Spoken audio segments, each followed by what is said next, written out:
नमस्कार मेरे प्यारे साथियों। यूपी बोर्ड एग्जाम 2023 में हिंदी में जिस भी विद्यार्थी ने अब तक थोड़ा बहुत पढ़ा है या कुछ भी नहीं पढ़ा, वो कैसे अपने पेपर को पास कर सकते हैं या अच्छे नंबर ला सकते हैं। अगर दोस्तों आप ये वीडियो देखते हो तो करीब करीब 40 से 50 नंबर आप लेके आ सकते हो 70 में से। ये मेरा वादा है। आप देख लेना, आपका एग्जाम होगा और फिर आके आप कमेंट करके बताना जो मैंने आपको विधि बताई थी वो आपको कितनी कारगर हुई। ठीक है, अब देखिए, सबसे पहली बात तो यह है, आपको इस बार ऑब्जेक्टिव क्वेश्चन आने वाले हैं। ऑब्जेक्टिव क्वेश्चन में क्या होता है, A B C D option होते हैं। ठीक है, तो अगर आपको आंसर पता है तो सीधा सीधा आप ऑप्शन लगा दोगे। बी ऑप्शन है इसमें, या ए ऑप्शन है, डी है, बी है, जो भी हो लगा सकते हो। अगर मान के चलो आप पे इस प्रकार के आपको क्वेश्चन मिलते हैं, आपको इस प्रकार के क्वेश्चन मिलते हैं, जैसे ऑप्शन ए में कुछ और होगा, बी में कुछ और है, सी में कुछ और है, और ऑप्शन डी में क्या आएगा, ए और बी दोनों।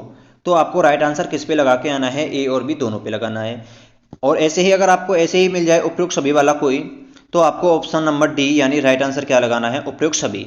अगर आपको क्वेश्चन में उपयुक्त सभी मिलता है तो उपयुक्त सभी पे आंसर लगाना है, और ए और बी मिलता है तो ए और बी पे आंसर मिलाना है। ठीक है, ये हो गया पहला आपका। दूसरी बात, आपके देखिए उसमें ग्रामर के भी पोर्शन आएंगे, एग्जाम्पल भी आएंगे बहुत सारे। ठीक है, तो ये कुछ परिभाषा हैं जो आपको याद होनी चाहिए।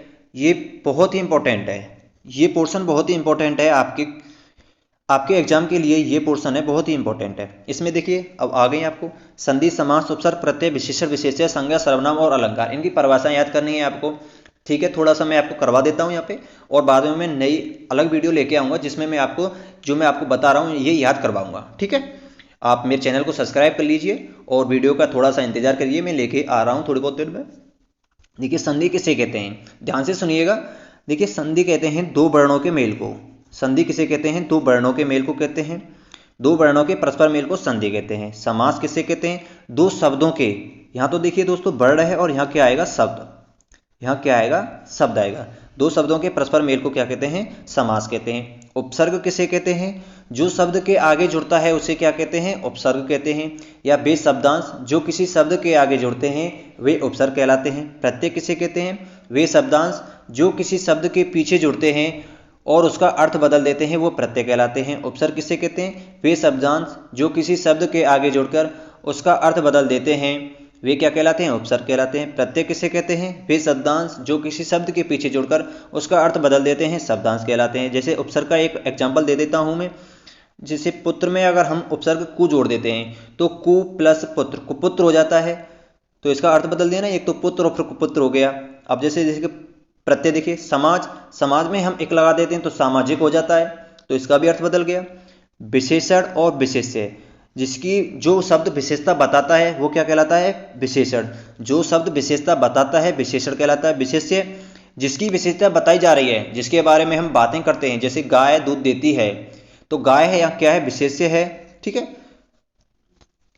विशेषण जो शब्द की विशेषता बतलाता है, जैसे गाय सफेद है तो सफेद क्या हो गया, विशेषण हो गया, और विशेष्य क्या हो गया, गाय हो गया। संज्ञा, संज्ञा संज्ञा किसी व्यक्ति वस्तु स्थान के नाम को ही संज्ञा कहते हैं। सर्वनाम, संज्ञा के स्थान पर प्रयुक्त होने वाले शब्दों को सर्वनाम कहते हैं। अलंकार, काव्य की शोभा बढ़ाने वाले शब्दों को अलंकार कहते हैं। ये बहुत इंपॉर्टेंट है भाई, अलंकार तो आपको ये जरूर आएगा, अलंकार आपको पढ़ना है थोड़ा बहुत। ठीक है, मैं आपके लिए लेके आ जाऊंगा यमक अलंकार, अनुप्रास अलंकार, इनमें क्या क्या अंतर है थोड़ी देर में लेके आ रहा हूं मैं।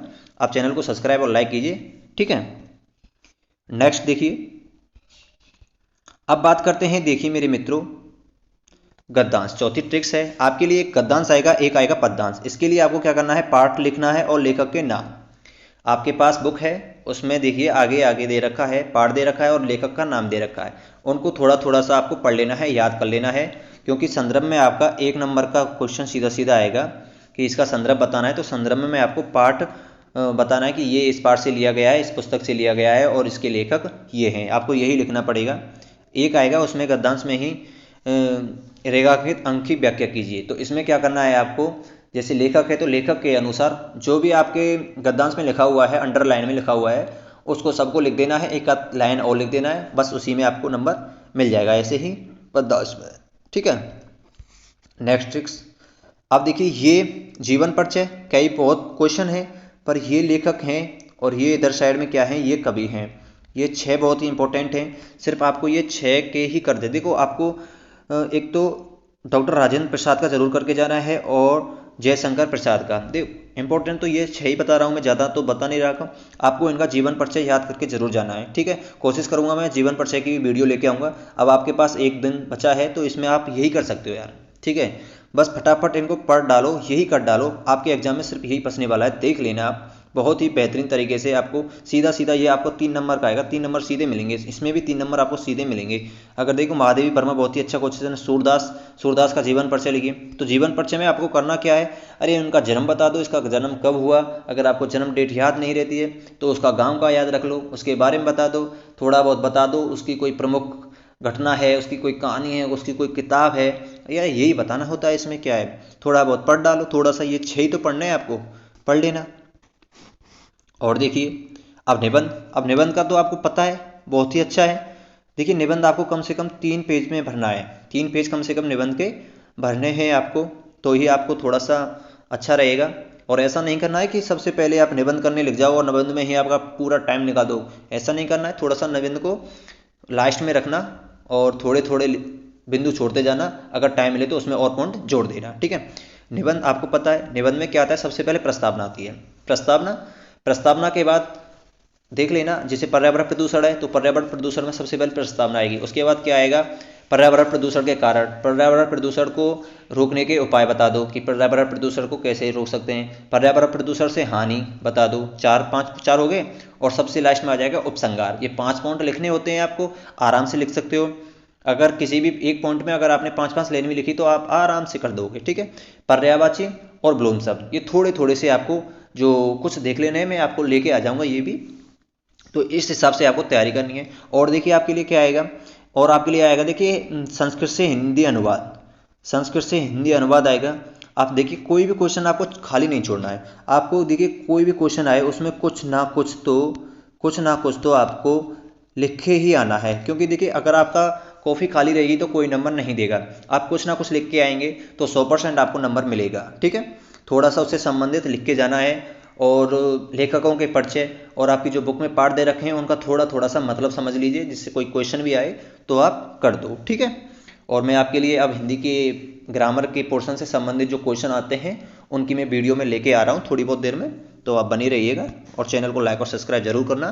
Thank you so much. और अगर आपको किसी भी सब्जेक्ट की ज़रूरत हो कि भाई इसकी ट्रिक्स बताइए, हमें उस सब्जेक्ट से डर लग रहा है, तो वो भी मैं लेके आ जाऊँगा, कमेंट कर देना। Thank you so much, bye bye मेरे प्यारे बच्चों।